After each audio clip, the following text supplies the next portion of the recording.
Howdy folks, Nathan here with a brand new series called Ape Explains. The whole purpose of this is to simplify things for people like me who desperately need it. Because when this whole EV thing started, I had no idea what the hell a kilowatt hour was. I didn't know anything about nickel metal hydride and lithium ion other than what was used in remote controlled cars and cell phones. So I decided maybe some people out there are like me and they just want the car to be basically explained. This is a brand new Kia Niro EV. Now we've had it for a while. I've had a chance to drive it for over a week, and straight out, it's a good car. It's a car, but there's more to it than that. And rather than get into the minutia about all the stuff that's inside of it, let's just talk about what it is, how it performs, and what you can do with it. And that's starting right now with this, the key. Nothing special here, but there's something that you guys need to know. A little tiny bit of security. If you lock the car, which is now locked, watch this. Oh, can't pull it out, oh no. So those little kids on the street that were worried were gonna come along and unplug your car when it was plugged into some place, they can't do it, not easily at least. Unlock the car. No problemo, easy enough. Now, let's talk about charging in the most simple of ways. Yes, if you really want to plug it into 120 volts at home, well, you might have to wait a while if this thing's completely empty. And that's because, on empty, it'll take 59 hours to fully charge with 110. That's a lot. Let's move over here, because there's good news. 220, which is really the average charger for cars like this, 9.5 hours, and that's from empty. By the way, see these little things here? If you want the fast charger, you unplug both of them, fast charger, which unfortunately are kind of hard to find still because our amazing infrastructure doesn't quite exist, but it's a whole other thing. All right, but if you can find a 480 volt fast charger, you can have this baby charged from empty in about an hour. I know, that's still really long considering how long it takes to fill up a car with gas. My point of view is that if you run something completely out of juice, oops, that's a bummer. The good news is this thing has well over 230 miles worth of range. Now, I live about 45 miles from this office. I actually live in Denver, the office here at the studio, Boulder. Back and forth, no problem, no range anxiety whatsoever. This thing has no problem going back and forth a few times. I plug it in here, and after a couple hours, it's topped off. That's really handy. So, what are we gonna do? We're gonna go outside, and we're gonna take this car down the street, and we're gonna talk about EVs in the most simple of terms in such a way that I could even understand it. I'm gonna back out right now.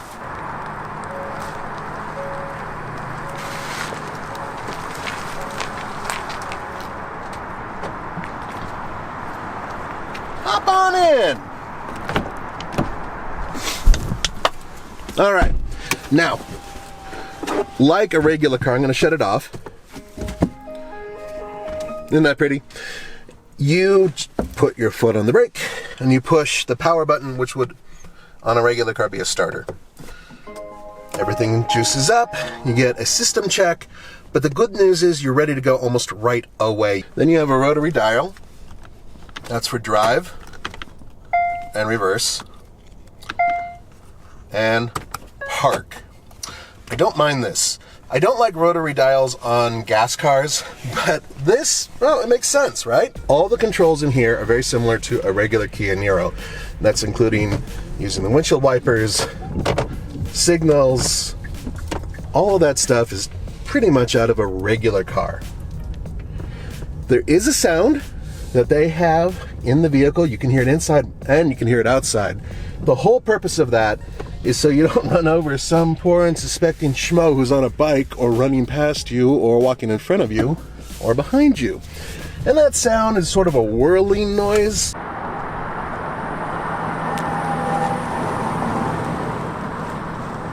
Sounds like something out of a Jules Verne novel. Now, you're in a car that is fairly quiet because there's no engine noise, there's no transmission whine. But you still hear quite a bit of road noise. Now, the good news is the tires that they have on this car, unlike a lot of other EVs, aren't really low rolling resistance tires. They're really standard all-weather tires that have worked quite well.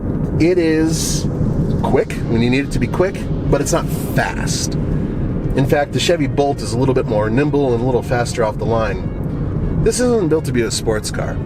This is built to take you from A to B in an efficient way and a simple way. Okay, so let's forget about all of the stuff that's happening underneath me, because there is a lot that's actually happening. The good news is that there are very few moving parts. That's really good for maintenance. Oil change? Don't really have to worry about it. Having to worry about any types of fluids? Really? Not that big of a deal. The brakes are somewhat conventional, although there is a regenerative braking system that this vehicle has. But, like any other car, things like tires and brakes do need to be swapped out from time to time. That's just about it. If you have a problem with the motor, it's modular. The whole thing comes out and they replace it. I'm not saying it's something that will happen. The good news about EV power plants is that they've proven to be fairly reliable for, I don't know, over 100 years. Think about how reliable a washing machine motor is, or a dryer motor. These things go forever. And you guys torture the crap out of them. I know my wife does. So what about the rest of the vehicle? Regular radio controls and everything else. Now, you can get technical. As I said, we're not doing that in this video, but there's an awful lot of stuff in here that you can play with, which fortunately is available on several videos we've produced, including a very detailed video that our man Alex put together. I'm not doing that. I don't have the mental capacity for it. I just want to go from one place to another, plug it in, and just keep driving it, right?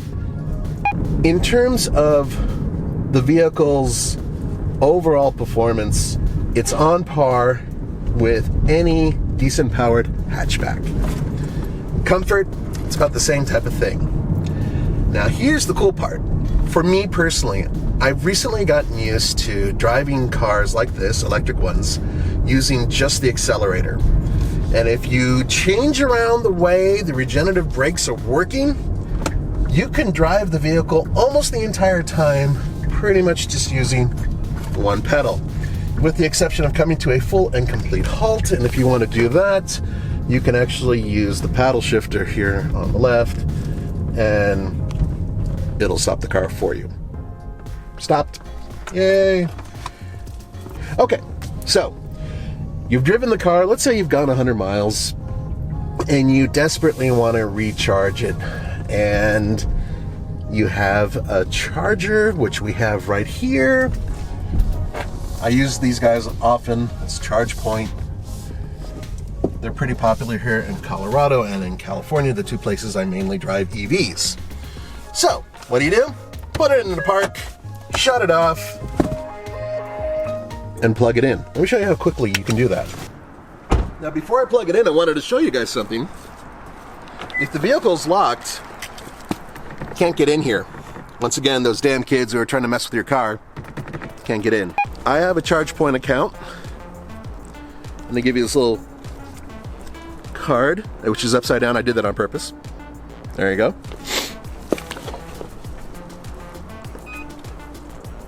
Do that. They're authorizing my card. That took, what, maybe 10 seconds?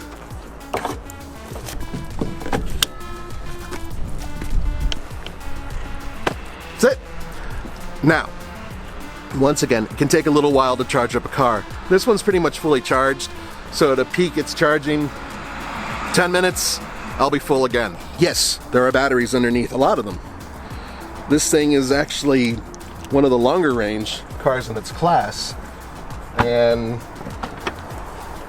the good news is, you don't really lose a lot of trunk space. For those of you who are wondering about money, a car like this can cost mid-40s before the government gives you some extra dough back. But at least for now, even though this is a pricey car, it's not that pricey once you look at what you can get back. For the Fastlane Car, this is Nathan. Don't forget to go to TFLcar.com for more news, views, real-world reviews, and obviously a lot more EV stuff because, hey, it's coming. See you next time.